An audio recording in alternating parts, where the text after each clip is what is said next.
Dan pemirsa, polisi belum mengkonfirmasi apa motif peledakan di SMA 72 Kelapa Gading, Jakarta Utara. Apakah ada unsur perundungan atau bullying yang memicu seorang siswa SMA bisa bertindak sejauh ini? Atau karena pengaruh dari video game yang syarat adegan dan juga narasi kekerasan. Dan berikut kami hadirkan pernyataan psikolog anak dan juga pakar kajian video game Universitas Gadjah Mada.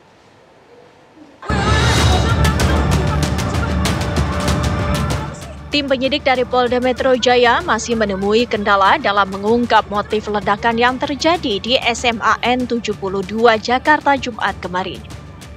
Pihak kepolisian telah mengamankan sejumlah barang bukti dan memeriksa saksi-saksi di lokasi, namun hingga kini belum bisa memastikannya sebagai aksi terorisme, vandalisme, atau akibat kesengajaan dari individu. Proses forensik dan analisis bukti masih terus berlangsung. Perundungan itu bisa jadi salah satu juga yang memberikan kontribusi. Artinya ketika seorang anak kemudian diintimidasi, diancam, dilecehkan, perasaan tidak berharga. Dan kalau berulang kali itu akan mempengaruhi kualitas secara emosional. Kemudian yang terkait dengan video game, ya artinya seorang anak kalau main yang biasa saja itu mungkin nggak terlalu berat ya. Tetapi kalau sudah sampai pada tahap adiksi terhadap video game kekerasan, kemudian ada sisipan-sisipan mungkin radikalisme bisa jadi gitu ya. Jadi nggak ada yang nggak mungkin di dunia media sosial di masa sekarang. Dan ini yang menuntun si anak pada konteks dia punya kemarahan yang terpendam, dia nggak mampu menyalurkan, akhirnya muncul dalam perilaku. Kemudian potensi ketika seorang anak bermain video game yang mengandung unsur-unsur kekerasan itu kemudian bisa mempengaruhi perilaku kehidupannya.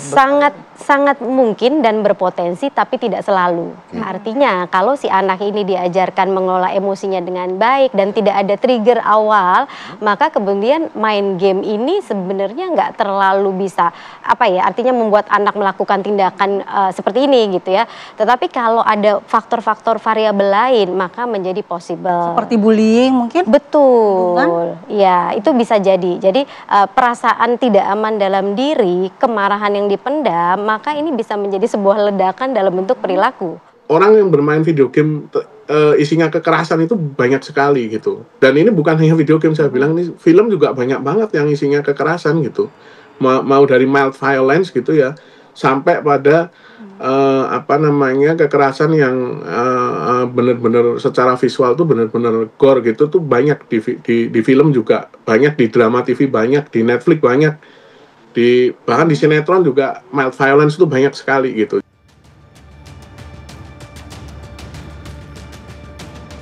Tim TV One mengabarkan.